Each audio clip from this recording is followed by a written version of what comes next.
Hi friends, இன்னைக்கு நான் மீன் குழம்பு உங்களுக்கு செஞ்சு காட்ட போறேன். இந்த மீன் குழம்புக்கு ஃபர்ஸ்ட் நம்ம என்ன பண்ணலாம் அப்படினா குழம்பு கூட்டிக்க போறோம்.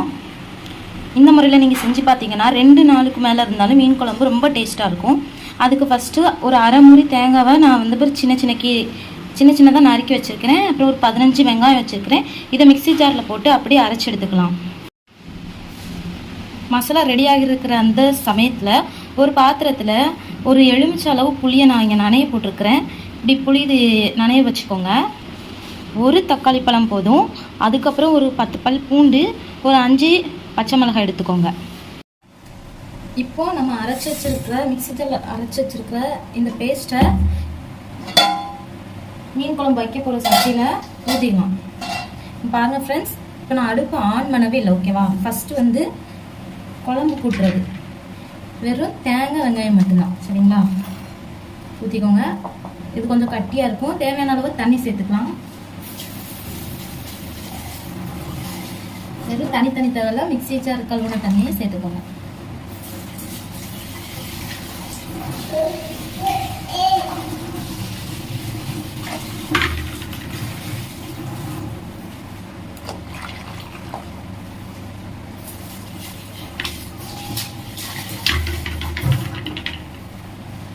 நான் வந்து ஒரு 4 டம்ளர் தண்ணி சேர்த்துருக்கிறேன் மிக்ஸி ஜாரில். இங்கே பாருங்கள் ஃப்ரெண்ட்ஸ், இதுதான் நான் சொன்ன அந்த ஆல் இன் ஒன் மசாலா தூள். இது வந்து ரொம்ப மருத்துவ குணம் நிறைஞ்சது. மீன் குழம்புக்கும் கறி குழம்புக்கும் சாதாரண பருப்பு குழம்புக்கும் வெறும் குழம்பு புளி குழம்பு எல்லாத்துக்குமே இதை போட்டுக்கலாம். ஓகேங்களா? ஸோ ஒரே மசாலா தூள் எல்லாத்துக்குமே போடுறதுனால ஒரே டிஃப்ரெண்ட் டேஸ்ட் இருக்குமே அப்படின்லாம் ஒரே டேஸ்ட்டாக இருக்குமோ அப்படின்லாம் நினைக்க தேவையில்ல. நீங்கள் வச்சு பாருங்கள், எப்படி இருக்குன்னு கமெண்ட் பண்ணுங்கள். நான் இந்த மாதிரி ஒரு ஸ்பூனில் எடுத்து போட்டுக்கிறேன். 1 2 நல்லா மசாலா கரைச்சி விட்டுக்கோங்க. ஸ்டில் நான் வந்து அடுப்பு ஆன் பண்ணவே இல்லை. விட்டாச்சு. இப்போ நான் வந்து அடுப்பை ஆன் பண்ணிக்கிறேன். மசாலா போட்டிருக்கிறோம். நம்ம வந்து தேங்காய் வெங்காயம் அரைச்சி மசாலா தூள் போட்டிருக்கிறோம். இது கூட புளி கரைசலையும் ஆட் பண்ணிக்கலாம். ஆட் பண்ணி இதை வந்து காய விடலாம்.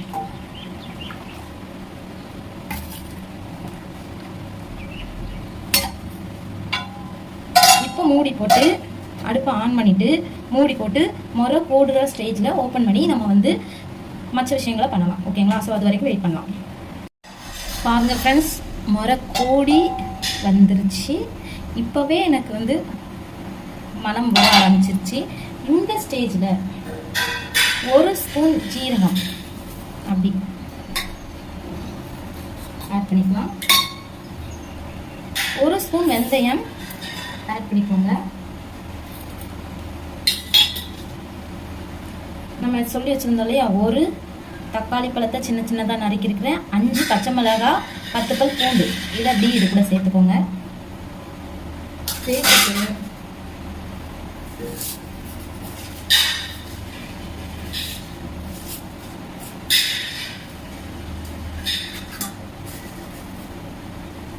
ரெண்டு எடுத்து கருவேப்பிலை அதை இப்படி சேர்த்துக்கலாம். இதை சேர்த்து அப்படி கிளறி விட்டுக்கோங்க. கீழே போய் நல்லா கொதிக்கட்டும். நீங்கள் மீன் குழம்பு ஆட் பண்ணாமலே மீன் குழம்போட அந்த ஃப்ளேவர், அந்த ஸ்மெல்லு இந்த ஸ்டேஜ்லேயே உங்களுக்கு தெரிய ஆரம்பிச்சிடும். ஸோ அப்படி நல்லா கொதிக்கட்டும். மசாலா வந்து பாதியாக குறையணும். இந்த தண்ணி மசாலா காஞ்சி நல்லா குறைஞ்சி வரணும். அது வரைக்கும் அப்படியே ஓப்பனில் விட்டு இனிமேல் நம்ம குக் பண்ண ஆரம்பிச்சிடலாம். பாருங்கள் ஃப்ரெண்ட்ஸ், மீன் குழம்பு எவ்வளோ நல்லா மசாலா வந்து வத்தி இருக்குன்னு உங்களுக்கு இந்த ஓரங்களில் தெரியுதா? நான் இந்தளவு தண்ணி வச்சுருந்தேன், இந்தளவு வத்தி இருக்கு. ஓகேங்களா? இதுதான் சரியான பருவம். இப்போ நம்ம இந்த கொதிக்கிற குழம்பு கூட மீனை ஆட் பண்ணிக்கலாம். உங்களுக்கு ஆட் பண்ணி காமிக்கிறேன் பாருங்க.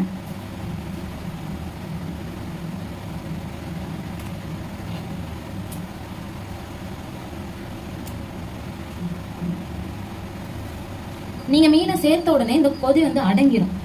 சரிங்களா? நல்லா பார்த்துக்கோங்க. நல்லா அடங்கி இருக்குது.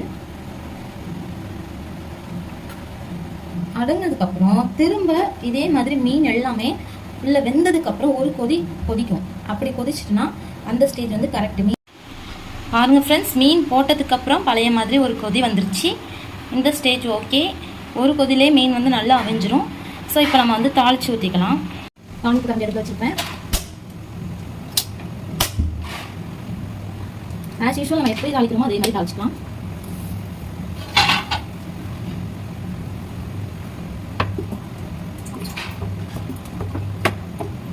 தேவையான அளவு எண்ணெய்,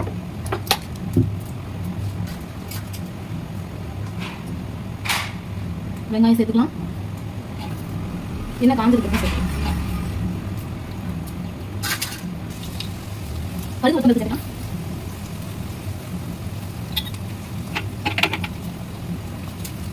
கருவேப்பிலை வரமிளகாய் சேர்த்துக்கலாம்.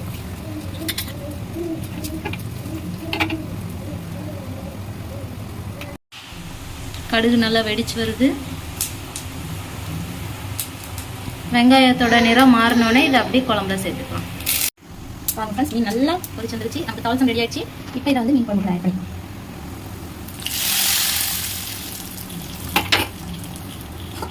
ஆட் பண்ணிட்டு ஜஸ்ட் ஒரு கொதி. இதுலேயே மீன் வந்து நல்லா வந்து பிஞ்சு வந்துருச்சு. ஸோ இந்த ஸ்டேஜ் ஓகே. இப்போ நம்ம வந்து உப்பு சேர்த்துக்கலாம். உப்பு சேர்த்துக்கோங்க. அவ்வளோதான், கிராமத்து ஸ்டைலில் சூப்பரான டேஸ்டியான மீன் குழம்பு ரெடி.